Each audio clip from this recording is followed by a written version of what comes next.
Sekarang pertanyaannya, bagaimana kita bisa beribadah sehingga bisa melahirkan akhlak?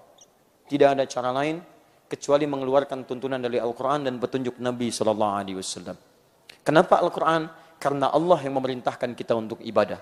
Quran surah 51 ayat 56, paling kanan sebelah atas. Wa ma khalaqtul jinna wal insa illa liya'budun. Tidaklah aku ciptakan jin dan manusia kecuali untuk tujuan ibadah kepadaku. Karena Allah yang memerintahkan kita ibadah, Allah yang maha tahu bagaimana caranya kita beribadah kepada Allah untuk melahirkan akhlak yang mulia. Bahkan nanti ulama membuat bab khusus berakhlak dalam ibadah. Di ibadah pun ada akhlaknya. Dengan akhlak ibadah ini keluarlah akhlak tampilan perilaku kehidupan kita. Kenapa mengikuti tuntunan sunnah Nabi SAW? Karena Nabilah yang disebut oleh Al-Quran, surah ke-68 Al-Qalam, ayat yang keempat, sebagai pemilik akhlak yang sempurna. Wa innaka la'ala khuluqin azim. Sungguh engkau Muhammad, pemilik akhlak yang sangat agung. Itu kan buat nabinya Ustaz. Apa hubungan dengan kami? Buka Quran surah 33-nya, ayat 21. Laqad kana lakum fi rasulillahi uswatun hasanah. Sungguh kami tetapkan dalam pribadi Rasulullah, bukan Muhammadnya, tapi misi kerasulannya. Rasulullah SAW dari akhlak yang mulia itu uswatun hasanah. Untuk contoh teladan bagi umat-umat terbaik itu. Anda ikuti, Anda jadi umat terbaik. Seperti orang dulu pernah mengikuti, disebutkan di Quran mereka umat terbaik. Quran surah ketiga ayat 110, paling kiri sebelah atas. Kuntum khaira ummah. Kalian umat terbaik. Sekarang kita akan mulai. Bagaimana ibadah yang baik menghasilkan akhlak. Satu, saya turunkan ayatnya dulu. Dari segi persiapan Quran surah saya ambil contoh salat dulu. 2 ayat 45 sampai 46. Kemudian kita tunjukkan dengan Quran surah ke-7 ayat 31. Saya hapus dulu yang bawah. 1, 2, ketiga ada kesungguhan. Quran surah ketiga ayat 142. Taib. Ini dulu saja. Oh, saya ambil salat, kesungguhan ini saya turunkan lagi. Kesungguhan dalam merencanakan jenis salatnya. Quran surah ke-17 ayat 78. Kalau mau tambah sunnahnya, ambil di Quran saja. Quran surah 17 ayat 79. Paling kiri sebelah atas. Kemudian kesungguhan dalam mengetahui waktunya, menunjukkan iman. Quran surah keempat ayat 103. Setelah diketahui waktunya, dijaga dan diamalkan. Bukan cuma informasi saja. Quran surah kedua ayat 238. Paling kanan sebelah atas. Ya. Contoh. Kita aplikasikan dulu ya. Bismillah. Jika Anda punya masalah dalam hidup, kata Quran jangan mengeluh. Karena keluhan tidak menuntaskan persoalan. Keluhan tidak membawa solusi dari masalah yang dihadapi. Segera minta tolong kepada Allah. Sebut Allah. Dengan sabar. Sabar itu terima dulu masalahnya. Karena Anda menolak pun tidak mengeluarkan dari masalah. Mau ke sini macet, masalah. Anda mengeluh tidak menyelesaikan macet. Macet, emang. Betul. Anda bikin status. TSM macet. Apa status Anda menghilangkan macet? Tidak. Tidak. Anda menjadi beban bagi pengguna media sosial. Baik. Teman-teman teruskan. Terima dulu dengan sabar. Setelah itu wassalah. Tunaikan salat. Bahkan minta dalam salat. Dalam sujud, ruku kita bisa minta dari persoalan-persoalan kita. Dalilnya Quran surah 48 ayat ke-29. Bahkan dalam berdiri kita bisa bermohon, memilih ayat yang terbaik. Dalilnya Quran surah ketiga Ali Imran ayat 38 sampai 39-nya. Paling kanan sebelah atas. Tapi maaf, apakah semua orang sholat akan mendapati keringanan dalam sholatnya? Ringan itu maksudnya enak sholatnya, nyaman, tenang? Tidak. Kata Quran, wa innaha lakabiratun illa 'alal khashi'in. Perhatikan baik-baik ya. Al-Quran menyandingkan sabar dengan sholat. Sabar dengan sholat. Tapi ketika menyebutkan yang berat, itu disebutkan tunggal kalimatnya. Wa innaha, ha menggunakan mu'annath. Sabar mudzakkar. Mudzakkar, hu. Kalau Allah mengatakan wa innahu, kesabar. Tapi ketika wa innaha itu ke salat. Menyandingkan sabar dengan salat, lalu kemudian mengatakan salat itu lebih berat. Lebih berat dibandingkan dengan sabar. Saya mau tanya pada antum, sabar berat tidak? Tidak mudah, berat. Saking beratnya, sabar itu bersanding dengan setiap masalah. Dan masalah bersanding dengan kehidupan. Cek rumusnya. Quran surah kedua, ayat 155. Paling kiri sebelah atas. وَلَنَبْلُوَنَّكُمْ بِالشَّيْءِ.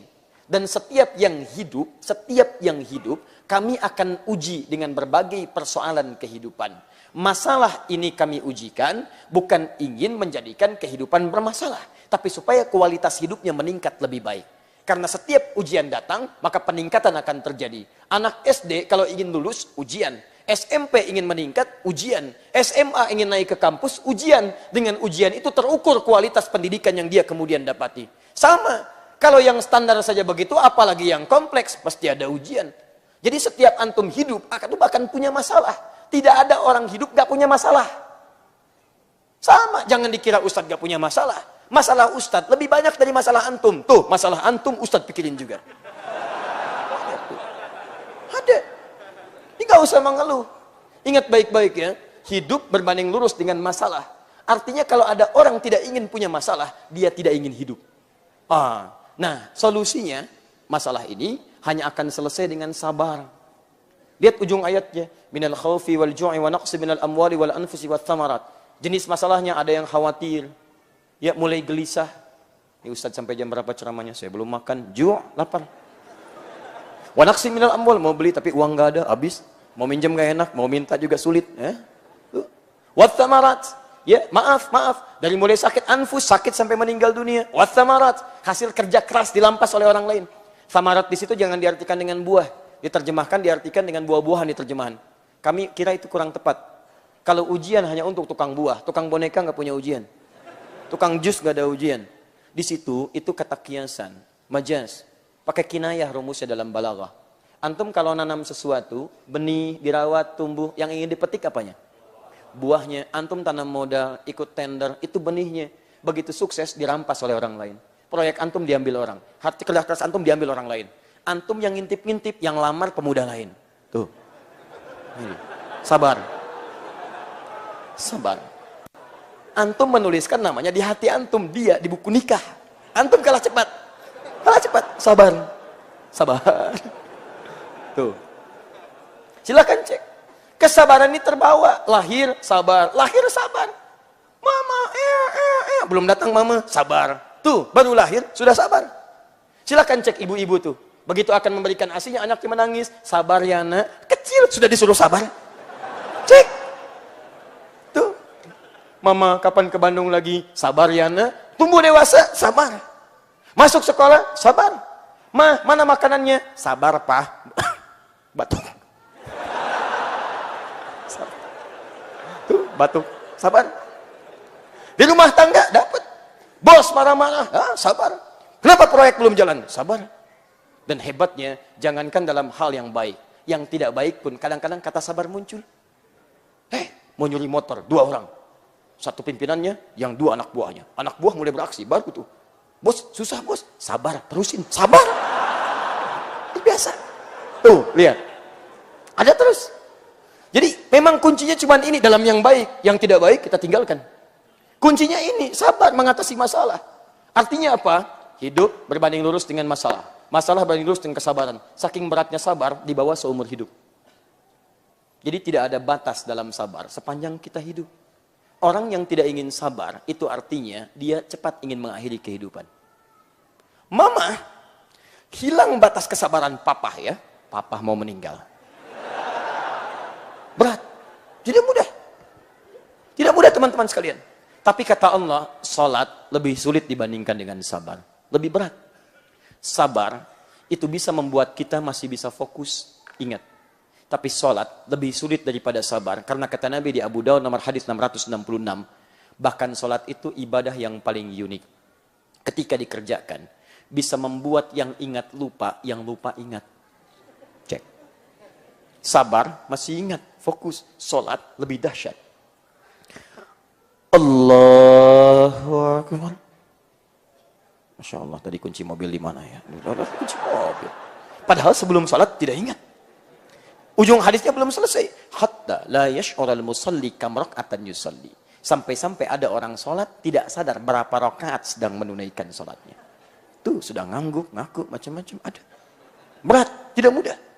Nah, teman-teman sekalian, beratnya salat ini ternyata akan menjadi ringan kalau kita mengerjakan salat dengan raihan dan cara yang akhlak yang sempurna. Bagaimana caranya? Illa 'alal khashi'in, kecuali bagi orang khusyuk.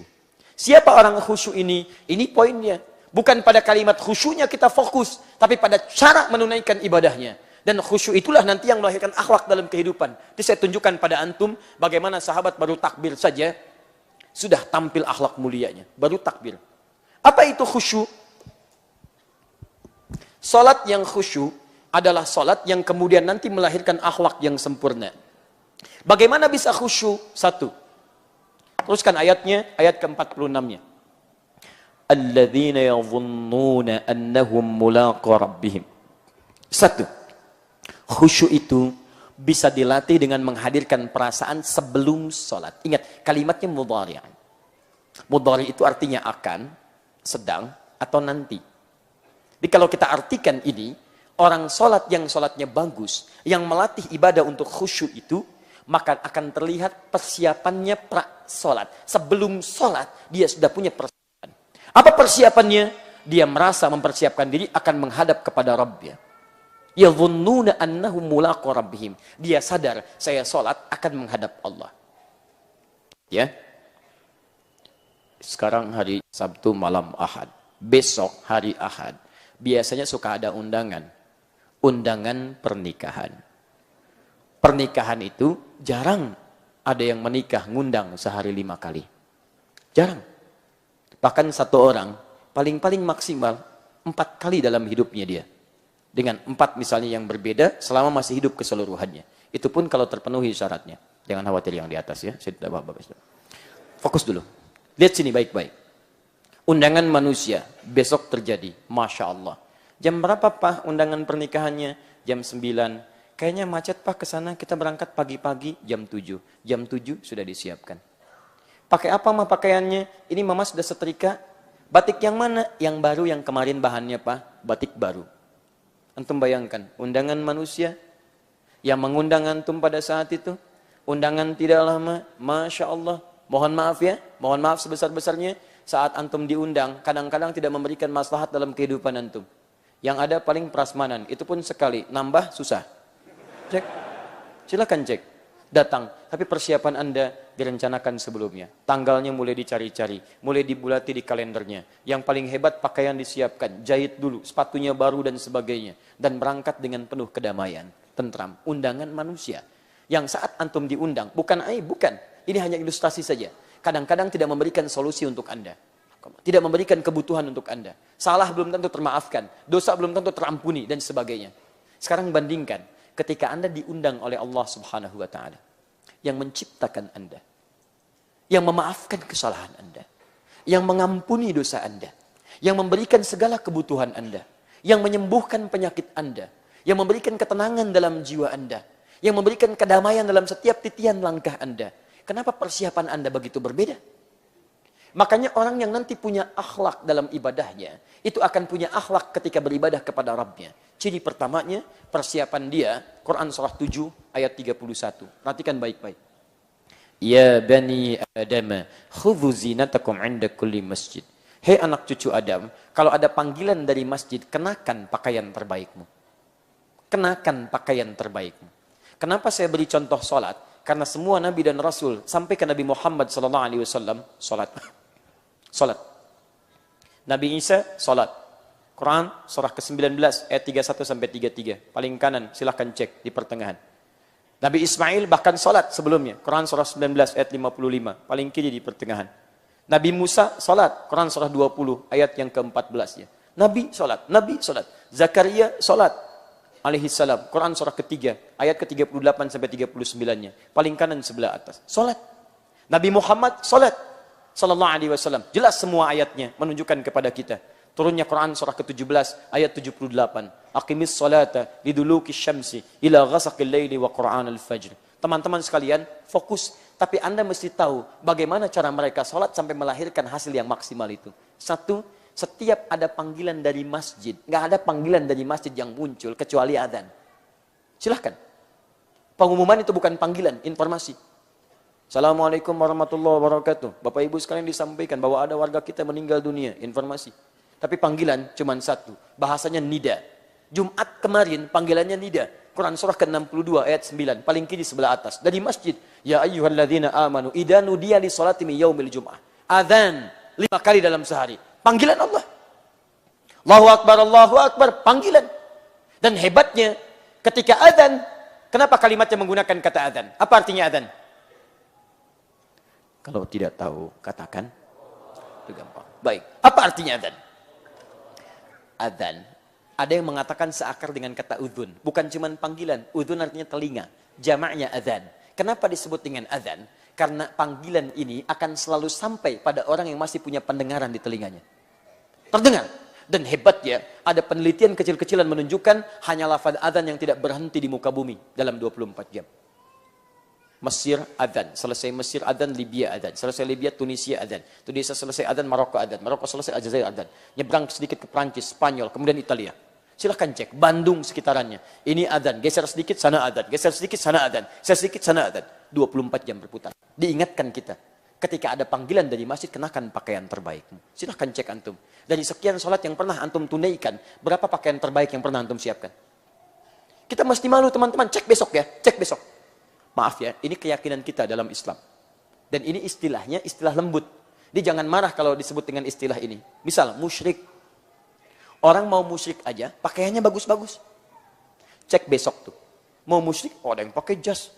Ya, perempuannya pakai kebaya. Anaknya dikepang 2, bawa manisan. Keluar. Hayut dalam penuh kebahagiaan. Antum, sudah ada iman dalam jiwa antum. Kenapa ketika dipanggil oleh Allah subhanahu wa ta'ala pakaian seadanya? Ya Allah, tolong kabulkan doa saya. Masya Allah, pakai pakaian olahraga. Depannya Ronaldo, belakangnya Messi. Luar biasa. Nggak nyambung antum. Nggak nyambung teman-teman. Ya coba antum, kita bersikap adil lah. Kenapa kita tidak berakhlak terhadap Allah? Sementara Anda menuntut kebaikan-kebaikan dari ibadah Anda. Itu poin pertama. Yang kedua, perhatikan baik-baik. Begitu Anda kemudian menyiapkan pakaian terbaik, sempurnakan wudhu, Quran surah 5 ayat yang ke-6. Antum ke undangan, mandi dulu. Kepada Allah minimal perbaiki diri dulu, bersihkan. Kenapa itu semua dikerjakan? Teruskan ayatnya. Dan ini menjadi penutup pertemuan kita. Perhatikan baik-baik. Wa annahum ilaihi raji'un. Dan kenapa dia mesti menggunakan pakaian terbaik? Kemudian wudhu dulu, bahkan ada yang mandi dulu. Kalau ingin khusyuk, rasakan.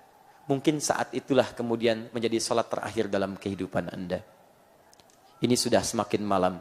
Kalau kita mendengar kalimat raji'un, raji'un, raji'un. Apa artinya?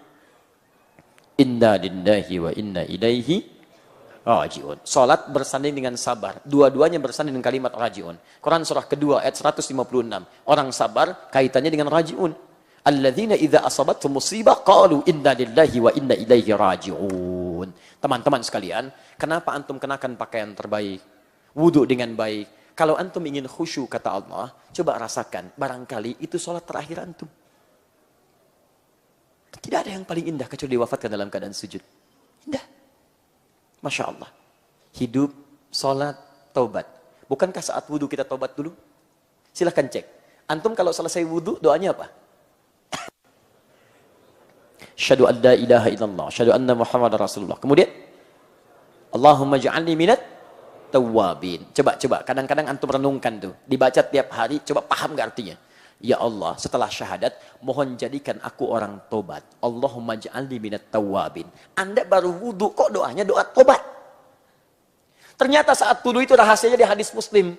Setiap tetesan air wudu yang jatuh, yang kemudian terjatuh dari anggota tubuh yang dibasuh itu, maka seketika itu dosa-dosa ikut digugurkan oleh Allah subhanahu wa ta'ala. Kalau wudu antum sambil tobat, tobat itu mengakui kesalahan, menyesalinya, janji tidak mengulangi. Makanya disebut dengan wudu, cahaya-cahaya kebaikan, menampilkan sifat-sifat kebaikan. Dalam bahasa standar disebut dengan al-husnu wan nadhafatu. Nadhafah itu bersih, husnu itu cahaya kebaikan. Jadi kalau orang wudunya benar, bukan cuma kumur-kumur, keluarkan kotoran fisik, tidak. Dia akan bertobat dengan kotoran lisannya. Jadi nggak ada orang wudhu begitu menyesal. Nyesal, saya pernah cela orang, saya pernah hujat orang, saya pernah gibahkan orang. Jadi begitu dikeluarkan Anda bertobat. Makanya orang wudhu lisannya pasti baik. Tangannya pasti baik. Silahkan cek, kakinya pasti baik. telinganya baik, wajahnya baik.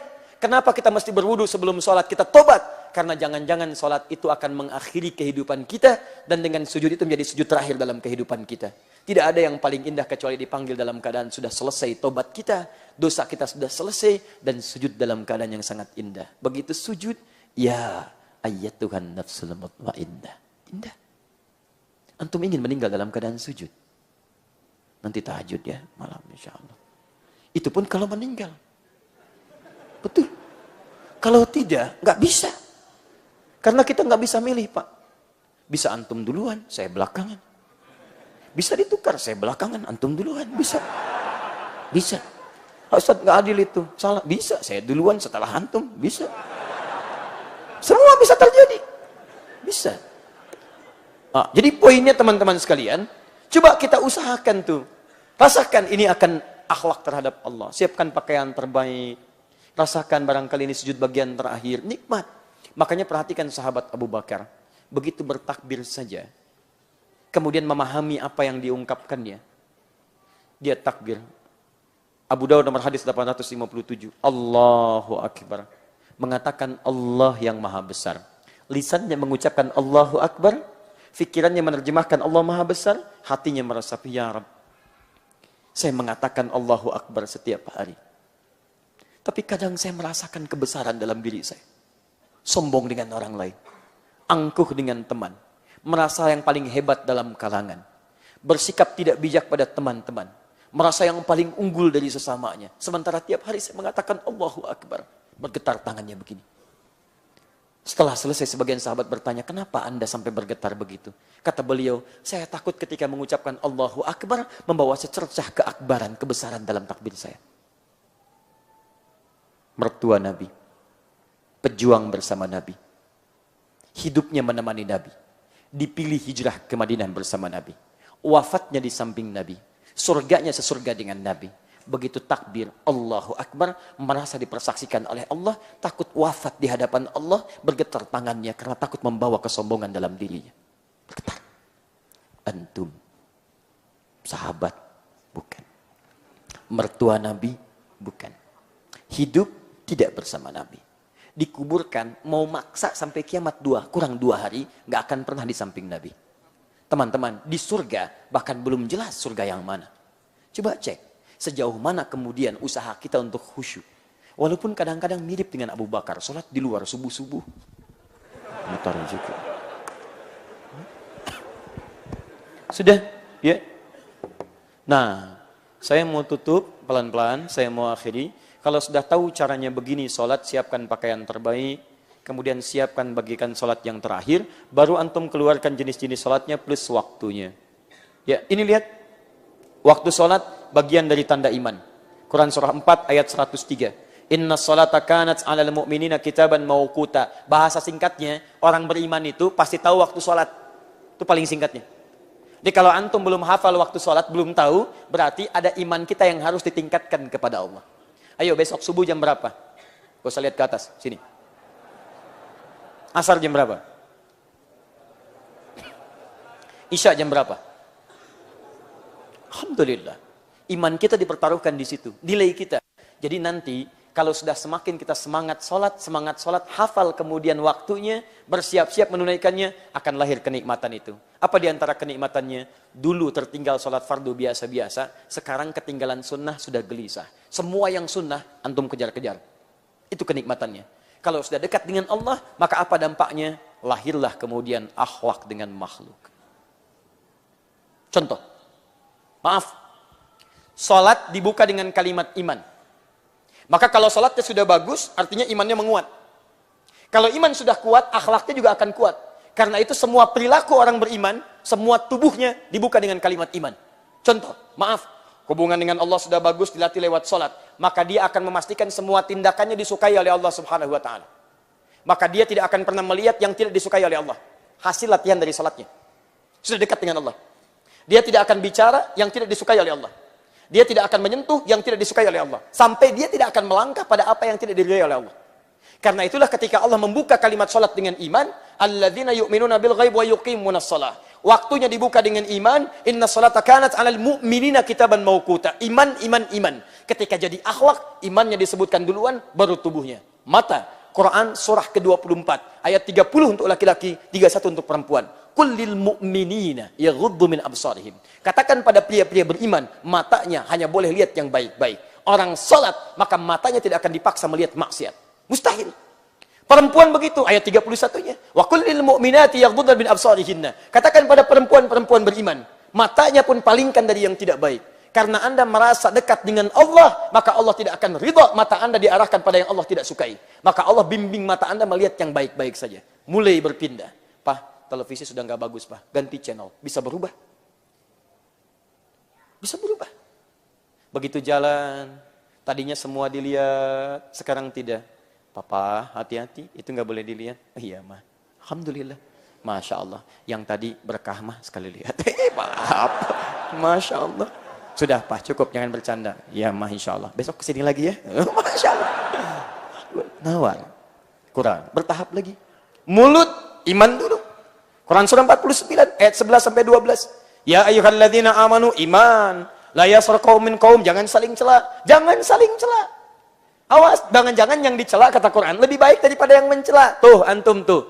Lihat baik-baik. Katanya sholatnya rajin. Katanya ikut sunnah. Katanya ikut Quran. Lisan antum mencela, iman antum dipertaruhkan di situ. Antum gak ada akhlak dalam pandangan Allah Subhanahu wa taala. Cek. Ya ayyuhalladzina amanu la yaghtab ba'dukum ba'd. Jangan saling bergibah. Jangan bergibah. Jangan bicarakan keburukan orang. Ada keburukan, kita doakan supaya berubah. Dorong dengan baik, dakwahi dengan lembut. Alhamdulillah, baik lisannya. Tangan, wailul lil mutaffifin, celaka tangan orang yang curang. Orang yang sholat mustahil tangannya maksiat. Antum di kantor berapa kali tanda tangan proyek yang tidak jelas? Berapa kali menggunakan tangan antum untuk hal yang tidak pantas? Ayo coba lihat. Masuk kantor, Pak, tanda tangan Pak. Apa ini? Uang kedatangan. Oh, kedatangan. Datang aja pakai uang. Berapa? 5 juta Pak. Maaf. Tangan tahiyat. Tidak akan pernah dipakai maksiat. Tarik. Masya Allah. Pak, 500 juta Pak. Saya istikharah dulu ya. Oh, ada aja. Luar biasa. Teman-teman. Bagus. Sampai ujung kaki itu. Quran surah ke-25 ayat 63. Wa ibadur rahmanil ladzina yamshuna 'alal ardi hauda. Hamba Allah itu kalau jalan, jalannya tawadu. Antum kalau sombong, berarti antum sedang tidak disebut sebagai hamba Allah. Enggak diakui antum. Mau salatnya khusyuk, mau salatnya sambil nangis, begitu jalan sombong. Masya Allah. Quran surah 31 ayat 18, paling kiri sebelah bawah. Wala tamshi fil ardi maraha. Jangan jalan dengan sombong. Masya itu bisa dengan kaki, bisa dengan kendaraan. Kemarin nggak punya motor, jalan ke masjid biasa aja. Sejak punya motor, putar komplek dulu. Akhi, ayo ke masjid, akhi ke masjid. Oh, Masya Allah. Cuman pengen kelihatan. Begitu akhi, tiang, bruk.